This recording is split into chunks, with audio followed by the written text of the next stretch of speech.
Qu'est-ce que c'est? La maladie de Gaucher est une pathologie génétique affectant de nombreux tissus et organes de l'organisme. Les manifestations cliniques varient énormément d'un individu atteint à un autre. En ce sens, plusieurs types de la maladie de Gaucher ont été décrits. 1. Le type 1 correspond à la forme la plus commune de la maladie. Cette forme n'affecte généralement pas le cerveau de l'individu ni la moelle épinière, système nerveux central. En ce sens, elle est également nommée la maladie de Gaucher non neuronopathique. Les symptômes qui y sont associés peuvent être bénins à sévères et peuvent apparaître tout au long de la vie du sujet, de l'enfance à l'âge adulte. Les signes cliniques les plus significatifs sont l'élargissement du foie et de la rate, hépatosplénomégalie, une déficience du taux de globules rouges, anémie, une tendance aux ecchymoses en conséquence d'une diminution de plaquettes circulantes, thrombocytopénie, des anomalies pulmonaires, des problèmes osseux, douleurs, fractures, etc. Ou encore de l'arthrite. Les types 2 et 3 de la maladie, quant à eux, correspondent à des formes neuronopathiques.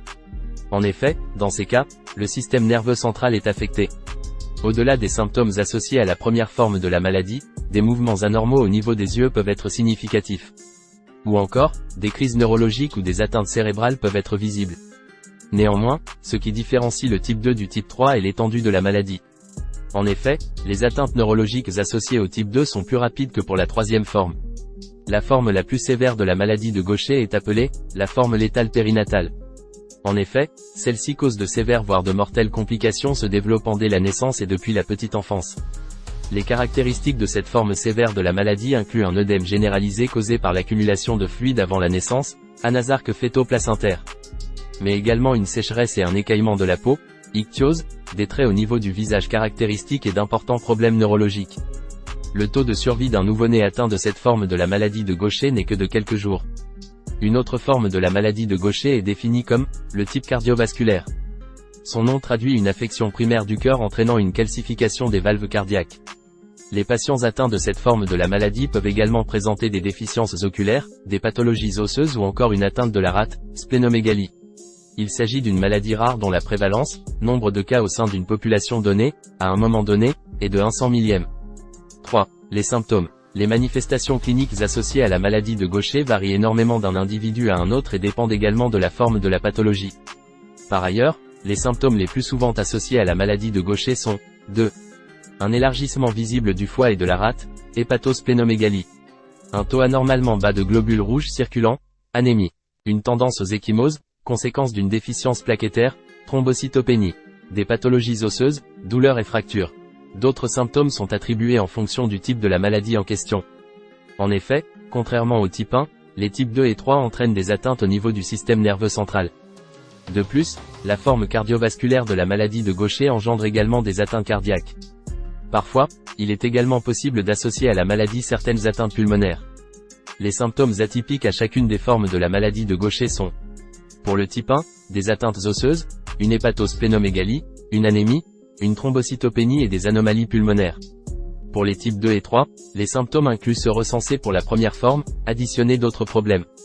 Ceux-ci regroupent des atteintes du système nerveux central entraînant des déficiences oculaires, des crises neurologiques ou encore des anomalies cérébrales. Le type 2 de la maladie correspond à une forme d'autant plus sévère que les deux autres cités.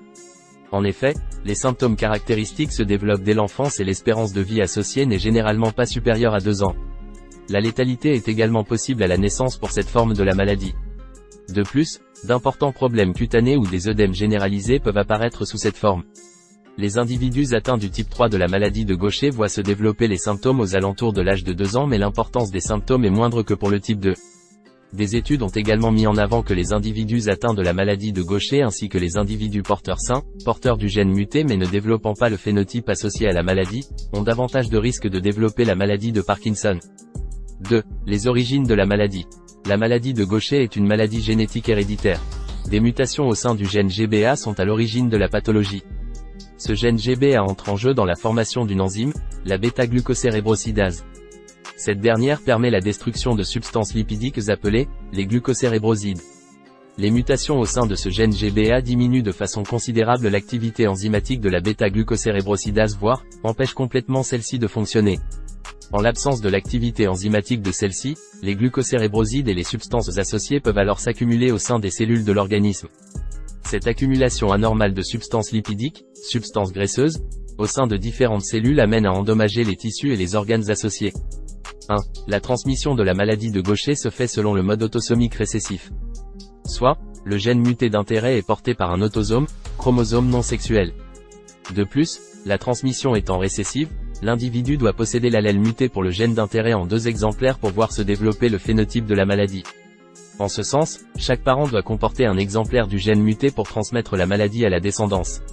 Un individu ne comportant qu'un seul des 2 exemplaires de l'allèle muté est dit « porteur sain de la maladie ». Soit, il ne développe pas le phénotype de la maladie et ne témoigne d'aucun signe physiologique ni de symptômes caractéristiques à la maladie de Gaucher. 1. Les facteurs de risque. La maladie étant une maladie génétique héréditaire, la transmission de celle-ci se fait à la descendance. Le mode de transmission de la maladie de Gaucher est autosomique récessif, soit qui concerne un autosome, chromosome non sexuel, et dont la disposition des 2 exemplaires de l'allèle muté pour le gène d'intérêt est nécessaire au développement de la maladie. En ce sens, les facteurs de risque quant au développement de la maladie résident donc dans le portage du gène muté d'intérêt par chacun des 2 parents de l'individu en question. Prévention et traitement. Le diagnostic de la maladie est basé sur un diagnostic différentiel associé aux symptômes que présente l'individu ainsi que sur des tests en laboratoire. Le diagnostic différentiel repose donc sur le développement de problèmes osseux ainsi que sur l'élargissement du foie et de la rate, hépatosplénomégalie. L'analyse sanguine permet, quant à elle, de déterminer l'éventuel taux anormalement bas des globules rouges, anémie, et un nombre trop bas de plaquettes circulantes, thrombopénie. Les tests en laboratoire incluent l'analyse sanguine permettant de mesurer l'activité enzymatique de la glucocérébrosidase. Ce taux de l'activité enzymatique est très faible chez les sujets atteints de la maladie de Gaucher. Un second type de test en laboratoire correspond à un test ADN. Celui-ci permet de mettre en évidence les éventuelles mutations au sein du gène GBA.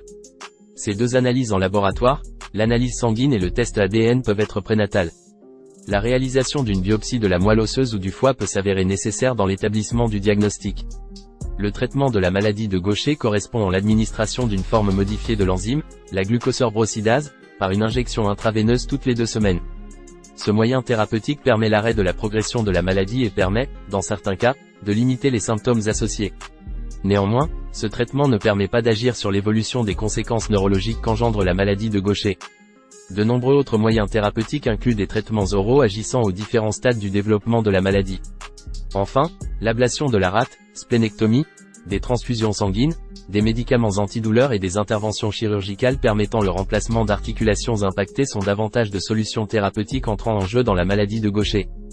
2.